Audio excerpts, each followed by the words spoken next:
அப்படியான உலக மக்கள் அனைவரையும் யோகா நாகியின் சார்பாக வணக்கத்தை தெரிவித்து எப்போதும் போல பயிற்சியை தொடங்க தயாரிட்ட நண்பர்கள் எனக்கு குழுக்கள் மிக்க மகிழ்ச்சியோட வந்து ஒத்துழைப்பு கொடுக்குறாங்க. ஒரு ஆள் யோகாவில் செஞ்சு அதை தோல்வி அடையுங்க. நான் கண்டிப்பா நான் உணர்ந்தது இணைய வேண்டும் யோகாங்கிறது. அந்த இணைப்பு இங்க கிடைச்சி விட்டது நண்பர்கள் மூலம். அவங்க அனைவருக்கும் முதல்ல நன்றியை சொல்றேன், உலக மக்களுக்கும் நன்றியை சொல்றேன். இப்ப கொடுக்க போயிற பயிற்சிகளை ஒரு சில வரிகளை சொல்றேன். வீட்டுல நடக்கிறது ஆட்சி என்ன ஆட்சி, சிதம்பரமா மதுரையா அப்படின்னு சொல்லுவாங்க. எது நடந்தா என்னங்க, அன்பு இருந்தால் எந்த ஆட்சி நடந்தாலும் பேச்சுக்கே இடலைங்க, சுபிச்சமா அமையும், மகிழ்ச்சியா இருக்கும். இப்படின்னு சொல்லிட்டு நண்பர்கள் 2 பேருக்கு நான் ஒரு யோகா பயிற்சியை கொடுக்க போறேன். ஆசனங்கள் 84 லட்சம் இருக்கு. ஆசனம் முக்கியமா இல்ல, தேவை இல்லை. அந்த இதுல நம்ம ஆசனங்கள் நிறைய இருக்கு. ஆசனத்துக்கு பேர் முக்கியமா இல்ல.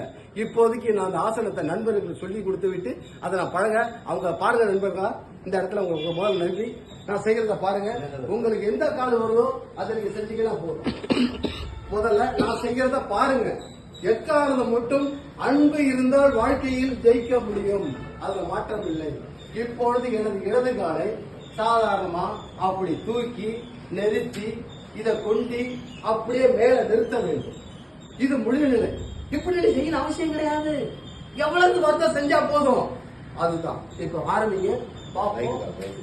மகிழ்ச்சியை செய்ய எக்காரணம் மட்டும் வலியுறுத்தி செய்யக்கூடாது, அன்பா செயல்படுங்க.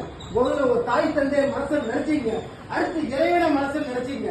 2 கையும் பூமியை வச்சு முதல் வணக்கம் தருவீங்க. பூமியை பாத்துங்க, பூமியில சக்தியை பெறுங்க. ரவி சார் பூமியை பாருங்க, சக்தியை பெறுங்க. லேசா மெதுவா சுத்த முயற்சி பண்ணுங்க. எவ்வளவு முடிந்தா போதும், பரவாயில்ல. மகிழ்ச்சி பரவாயில்ல. புதிய நண்பர்கள் ரிப்பீட்டாரு மகிழ்ச்சி அடைக்கும். அடுத்த கால செய்யறதுக்கு முயற்சி பண்ணுங்க. தானா வருங்க, வராது எதுவுமே கிடையாதுங்க. அவ்வளவுதாங்க. இந்த இடத்துல என்ன செய்யுங்க, செஞ்சுக்கிட்டே நீங்க இந்த முட்டியை மட்டும் லேசா நிமிக்கிறதுக்கு முயற்சி பண்ணுங்க. நிமித்திட்டீங்கன்னா உங்களுக்கு பலம் தானா கிடைக்குங்க. நமக்கு விரோதி வெளியில இல்லைங்க, நாம தாங்க முதல்ல நமக்கு விரோதி என்று சொல்லி அனைவரும் விடைபெறுகிறேன். நன்றி, வணக்கம். வாழ்கே நலம், வளர்கே யோகா. பெல் பட்டன் அமுக்க மறந்துடாதீங்க. நீங்க மட்டும் பாக்குறதுல பெருசு இல்ல, நண்பர்கிட்ட பகிர்ந்துக்குங்க. நம் கட்ட இன்பத்தை அனைவரும் பெற வேண்டும் என்ற எண்ணம் எல்லாருக்கும் மனதில் வர வேண்டும். அப்பொழுது நாம் வளர்ச்சி அடைந்து கொண்டே இருப்போம் என்று கூறி நன்றி பெறி விடைபெறுகிறேன். வணக்கம்.